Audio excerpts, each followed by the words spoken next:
4th ബിൽഡിങ്ങിൽ നിന്നാണോ വന്നേ? അല്ല, ആ ഞാൻ പണ്ടാണെങ്കിൽ ഈ അലർജി ഇല്ലാത്ത സമയത്ത് ഞാനാണെങ്കിൽ എവിടെ ഒരു വലിയ പൂച്ച ഉണ്ടായിരുന്നു. ആ പൂച്ചന്റെ കൊച്ചത്. ആ പൂച്ചയുടെ കൊച്ചാണോ? ഓക്കെ.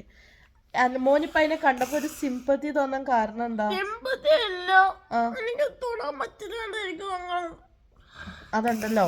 ഇപ്പൊ സത്യം പറഞ്ഞ മോൻ അന്ന് ഡോക്ടർ പറഞ്ഞതിന് ശേഷം മോൻ പൂച്ച താഴെ ഫീഡ് ചെയ്ത് സ്റ്റോപ്പ് ചെയ്തതോടുകൂടെ മോന് വീസിങ് കുറഞ്ഞു, മോന് ചുമ കംപ്ലീറ്റ് മാറി. ഇപ്പം നമ്മൾ ഇൻഹേലർ എടുത്തിട്ടും നമ്മൾ മറ്റേ എന്താണ് നെബുലൈസ് ചെയ്തിട്ട് ഇപ്പം എനിക്ക് തോന്നുന്നു അപ് ടു 6 months ആണ്. 6 monthsലേക്ക് എത്തി ഇപ്പം. അപ്പം മറ്റേ നമുക്ക് ഒന്ന് സ്കൂളിൽ പോവും, 2 ദിവസം കഴിയും, മോൻ വീണ്ടും താഴെ പോയി പൂച്ചയെ പെറ്റ് ചെയ്യും, മോൻ ഇവിടെ വരും. നമുക്കറിയില്ലായിരുന്നു റീസൺ എന്താണെന്ന്. അതുകൊണ്ട് ഇപ്പം ഞാൻ പറഞ്ഞില്ല, അതിൻ്റെയൊക്കെ മരുന്ന് ചെല്ലുമ്പോഴത്തേക്ക് നമുക്ക് വീണ്ടും പ്രശ്നം. ഇച്ചിരൂടെ കഴിയുമ്പോൾ നമ്മുടെ ബോഡിക്ക് തന്നെ ഇമ്മ്യൂണിറ്റി ആവും. അപ്പം നമുക്ക് വീട്ടിലും വാങ്ങാമല്ലോ പെറ്റിനെ. നമുക്ക് പൂച്ചയും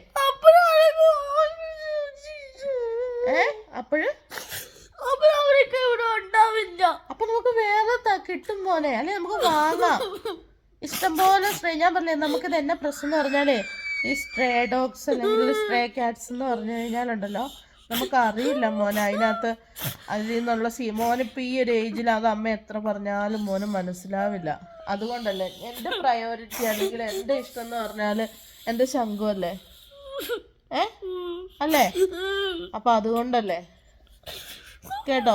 മോന് നല്ലൊരു മൈൻഡ് ഉള്ളത് കൊണ്ടാണ് മോന് ഇത്രയും സങ്കടം ഉള്ളിൽ ഫീൽ ചെയ്തത് കേട്ടോ. അതിൽ മോൻ സങ്കടപ്പെടണ്ട കേട്ടോ. കാരണം ഇപ്പം മോൻ അതിനെ ഇത് ചെയ്യാൻ പോയി കഴിഞ്ഞാൽ മോനിപ്പം അതിനെ എടുത്ത് മോൻ എവിടെയെങ്കിലും കൊണ്ട് വയ്ക്കാൻ തോന്നും. പിന്നെ മോൻ മടിയിൽ വയ്ക്കും. അതിൻ്റെ രോമം നമുക്ക് കാണാൻ പറ്റില്ല. പക്ഷെ ചെന്ന് കഴിയുമ്പോഴത്തേക്കും മോന് നമുക്ക് എക്സാം ആകാറാവണം. പിന്നെ ഇനിയിപ്പോൾ വേറെ അടുത്ത ചുമയായി, പനിയായി കേട്ടോ കേട്ടോ. അതിൽ സങ്കടപ്പെടല്ലേ കേട്ടോ. ശങ്കപ്പ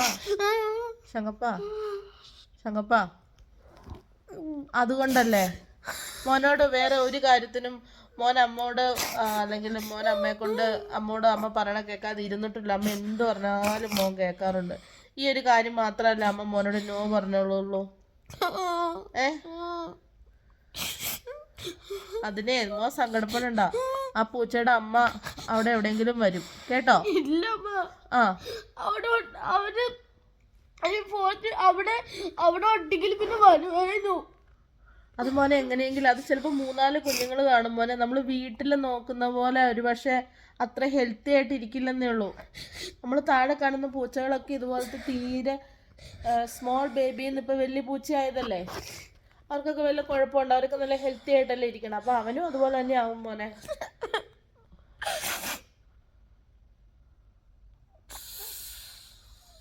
കേട്ടോ, സങ്കടപ്പെടണ്ട കേട്ടോ. സങ്കടപ്പെടല്ലേ ശങ്കരക്കുട്ട. നിനക്കിപ്പോ ഇത്രയും ഫീൽ ചെയ്യുന്നോ കാരണം എന്താ? ഇപ്പൊ മോൻ അത് എടുത്തോണ്ട് വന്നപ്പോ അവൻ എവിടെ ഇരിക്കുവായിരുന്നു? നീ അവനെ തൊട്ടായിരുന്നോ? ഇല്ല, തൊടാൻ പാടില്ലല്ലോ. മിടുക്കൻ. കണ്ടോ, അമ്മോട് അത്ര സ്നേഹമുള്ളതുകൊണ്ടല്ലേ മോൻ അത് അമ്മോട് വിളിച്ചു ചോദിച്ചേ. ശങ്കരു,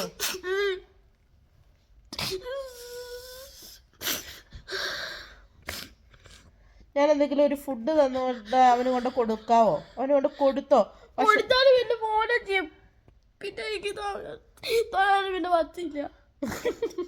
അതാ നിന്റെ പ്രശ്നം. ഞാനും അച്ഛനും എന്നാണ് കണ്ടതാ. നീ പൂച്ചയെ തൊടുകാന്ന് പറഞ്ഞാൽ നീ തൊടുവല്ല, നീ പൂച്ചയെ എടുത്ത് വായിക്കത്താ വയ്ക്കണം. നീ പൂച്ചയുടെ വായിക്കകത്ത് ഉമ്മ കൊടുക്ക, പൂച്ചയുടെ വായിക്കകത്ത് തൊടുക, പൂച്ചയുടെ വാല് പൊക്കി നോക്കുക.